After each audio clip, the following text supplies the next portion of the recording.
Quando tudo era mato no YouTube, os primeiros YouTubers surgiram. Era a galera que meio que determinava o que os jovens iriam assistir. Assim surgiu a galera dos games, lembra? O Funk Black Cat. Eu acho o cara o máximo, o cara ele fala o que pensa, ele não tá nem aí pros outros. BRKS Edu.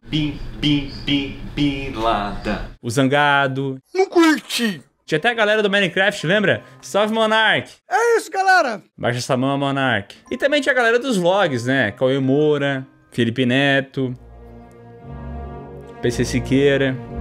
Mas tirando isso, também tinha outra parada que cativava a mente de milhares, para não dizer milhões de jovens. Histórias assustadoras que muitos acreditam até hoje que eram verdadeiras.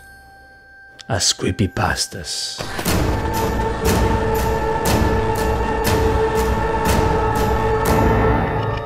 Talvez você seja jovem demais e isso tenha passado longe do seu radar, mas durante um bom tempo na internet, as creepypastas eram uma parada. Todo mundo consumia esses vídeos, todo mundo falava sobre e principalmente, muitas pessoas acreditavam que essas histórias eram verdadeiras. Mas o que é uma creepypasta? Creepypasta é um gênero de histórias de terror online, criada por usuários na internet que brincam com o conceito do que é real e do que não é. O termo creepypasta é a junção da palavra creepy, arrepiante no inglês, e copypasta, copia e cola. Bom, agora que você já entendeu mais ou menos o que é uma creepypasta, eu gostaria de te convidar para adentrar num mundo lindo e incrível com as mais famosas ou melhores, eu não sei. Uma seleção incrível que eu fiz aqui das creepypastas mais icônicas.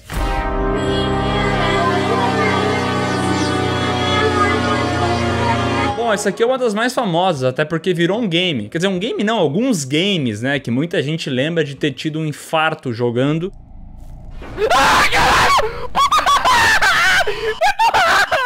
E até um filme bem lixo, diga-se de passagem.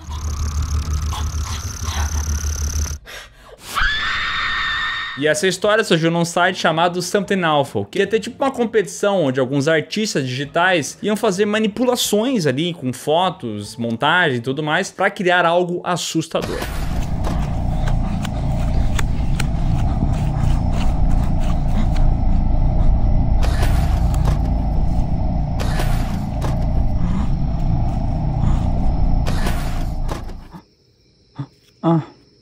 Tá. Aí veio o tal do Erik Knudsen, ou Knudsen, e fez essa imagem aqui. Que basicamente mostra essa figura muito alta, sem rosto, meio longilínea, observando algumas crianças. Aí já viu, né? Essa imagem começou a se espalhar lá no início da internet para várias pessoas que nem sabiam que tinha essa competição no site. E muitas pessoas começaram a relatar que tiveram experiências com essa tal figura misteriosa, o Slenderman.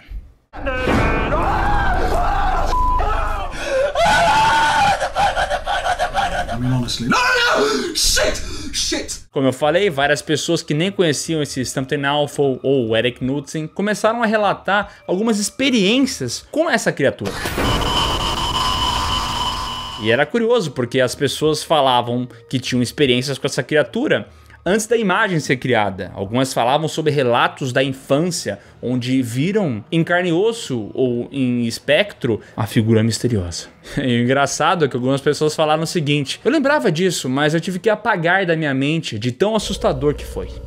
Uma noite, eu podia jurar que eu tinha visto um homem alto, com braços enormes no meu armário. 3 dias depois eu descobri quem o Slenderman era.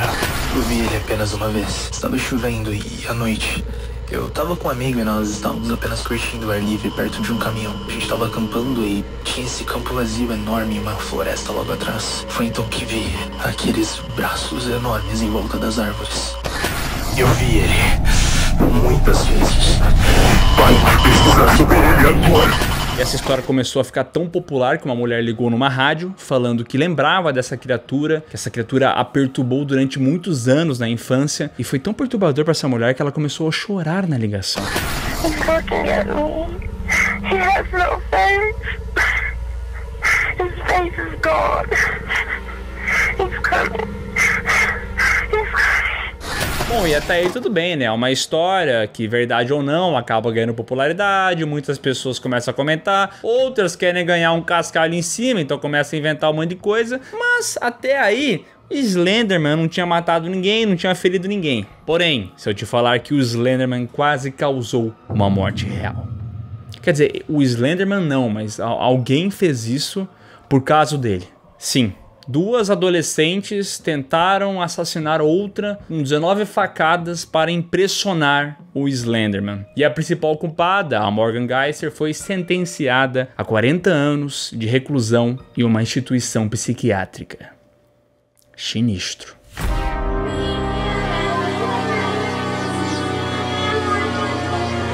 Tá, essa aqui eu já vou dizer uma coisa, experiência pessoal, tá? Eu me cagava de medo dessa parada. Eu lembro que quando eu tava na internet e eu via a thumbnail do Mickey maluquinho, eu já tinha medo. Eu já começava a lembrar da música que alguém tinha me mostrado, dele andandinho. Então eu nunca nem consegui completar o vídeo porque eu me cagava de medo.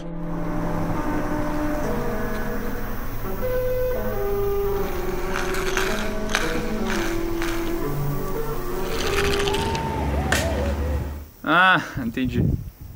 E vale o adendo, tá? Eu sempre fui uma criança cagona e a culpa não era minha, tá? Porque meus pais iam na igreja, eu ia junto, ficava lá sentadinho, pequenininho, ouvindo o pastor falar, sem entender nada, mas algumas palavras chamavam minha atenção, como Apocalipse, demônios, fim do mundo, alguns serão salvos, outros rangerão seus dentes no inferno. Calcula eu, uma criancinha, assistindo isso. Isso eu levava tudo depois pra minha soneca e ficava pensando nessa parada. Voltando à história do Mickey suicida, de onde é que surgiu isso? De onde é que vem essa parada? Bom, supostamente esse é um episódio que foi feito originalmente nos estúdios Walt Disney, mas era tão perturbador, mas tão perturbador, que o pessoal decidiu nunca lançar.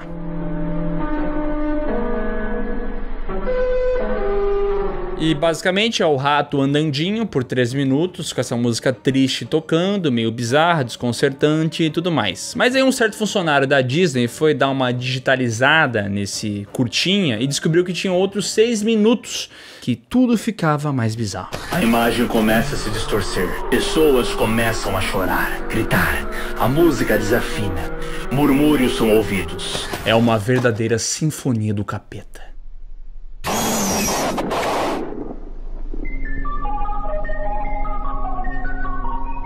E a creepypasta vai além, dizendo que tanto o funcionário que descobriu essa animação, quanto esse outro que digitalizou ela completa, acabaram tirando a própria vida após assistir ao curta. Tenso, né, galera? Mas assim, até onde se sabe, nada disso é comprovado, não tem nenhuma notícia, nada no jornal, não tem relato policial, ninguém sabe o nome desses funcionários da Disney, ninguém sabe quando é que isso aconteceu. Mas assim, né, na internet, além dessa versão, tem várias outras, cada um fala uma coisa e tem tudo pra ser uma grande balela.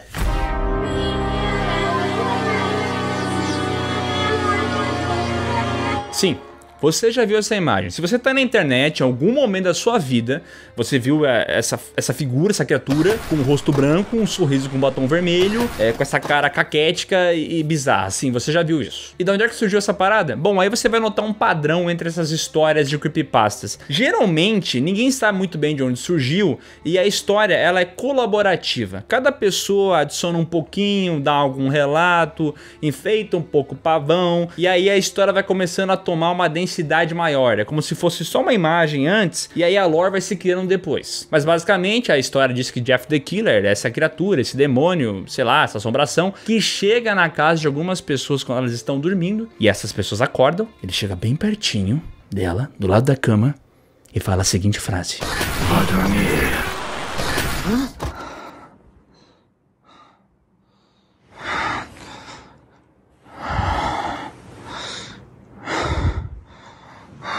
Vai dormir, Miguel. Eu já tava dormindo, porra.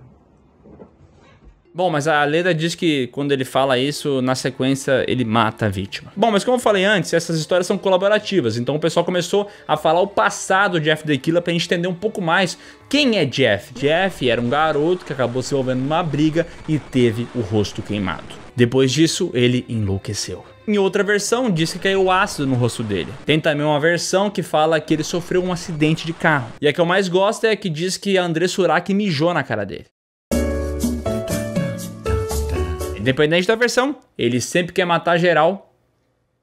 Porque sim. Eu quero espalhar maldade. Por fim, a versão mais aceita diz que na verdade Jeff the Killer não era o Jeff, e sim uma garota, a tal Kate Robinson, que estava participando de um chan. Alguém pegou a foto dela, acabou fazendo umas montagens para ela parecer essa criatura bizarra e começou a praticar o famoso bullying. A garota teria ficado muito chateada com isso e acabou tirando a própria vida. Mas como de praxe, ninguém sabe se essa história é verdade, não tem relato nenhum e é só blá blá blá.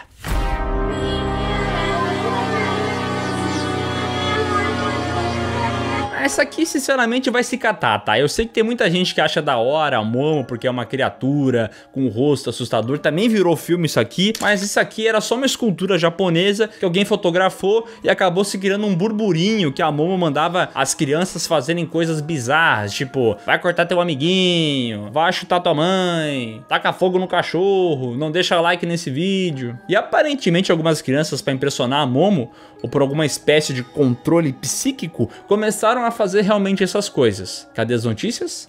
Cadê as comprovações? Eu não sei. E só uma coisa, tá? Tem muita gente do mundo da creepypasta que fala que a Momo não é uma creepypasta. Eu tô fazendo esse adendo aqui porque eu sei que tem muita galera que curte essas paradas. E aí, se eu ficar falando isso aqui e não dar esse adendo, é bem capaz de eu apanhar na rua. E aí eu viro o próximo Jeff the Killer, né?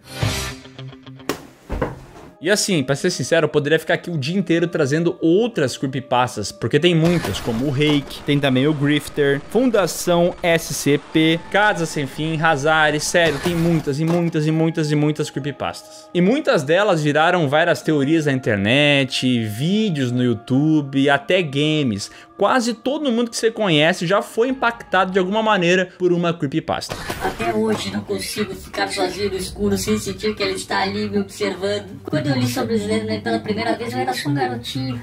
Achei que era só uma história boba. Mas as imagens, os vídeos ficaram na minha cabeça. Naquela noite, eu tive a pior insônia da minha vida. E agora, sempre que fecho os olhos, vejo aquela silhueta alta, sem rosto. Eu sei que é só uma lenda, mas por que eu ainda sinto esse medo?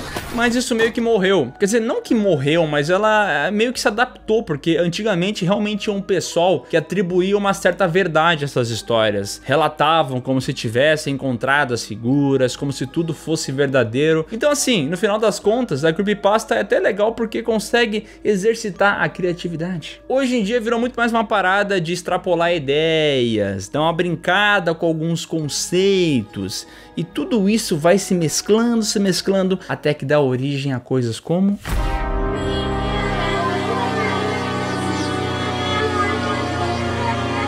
Calma lá, eu sei que isso aqui não é uma creepypasta, mas é que eu acho muito legal esse conceito das backrooms.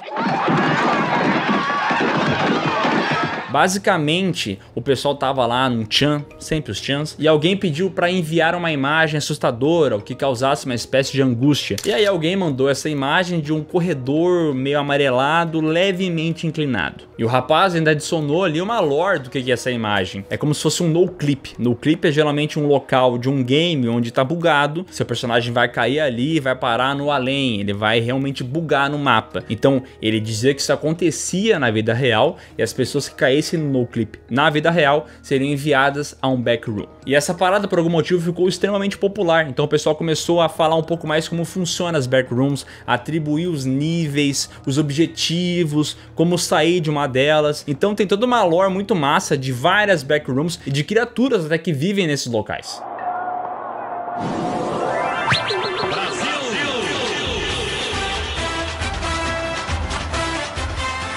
E esse local basicamente é essas salas, como você viu em algumas imagens, onde você tá preso, você não consegue sair, é meio que um loop temporal, você tem que resolver um problema para conseguir se libertar. E agora vamos falar de uma coisa que nem creepypasta é, tá? Tem um visual bacana, um conceito massa, e eu queria poder apresentar um pouquinho para vocês como é que funciona essa... E esse conceito da Backroom é muito interessante e ele até já foi visto antes das Backrooms, como por exemplo aquele Stanley Parable, que é um game que brinca com essa ideia de isolamento e tudo mais. A própria série Ruptura brinca também com esse conceito de um local misterioso, de como é que funciona. Então, assim, é um campo muito fértil para criar ideias e conceitos. Gente, isso aqui foi só uma brincadeira, talvez não tenha nada de novo pra você que já tá na internet há muito tempo, mas eu gostaria de trazer um pouco pra você que não conhece, ou até pra relembrar algumas dessas histórias, como é que elas se popularizaram. Se você tem alguma experiência envolvendo uma creepypasta, comenta aqui embaixo, porque eu tava na internet quando tudo era mato, lá em 2009, 10, eu adorava ficar nos fóruns, no YouTube, me assustei várias vezes, e assim, por mais que eu me assustava, eu guardo isso com certo carinho, uma certa nostalgia. Mas eu quero que você comente aqui embaixo também se você tem alguma experiência com essa e principalmente se você já criou alguma creepypasta e conseguiu assim enganar alguém. Porque é isso que é incrível da creepypasta, você criar essa história e alguém acreditar e você enganar todo mundo com essa parada real. Isso é demais, pô.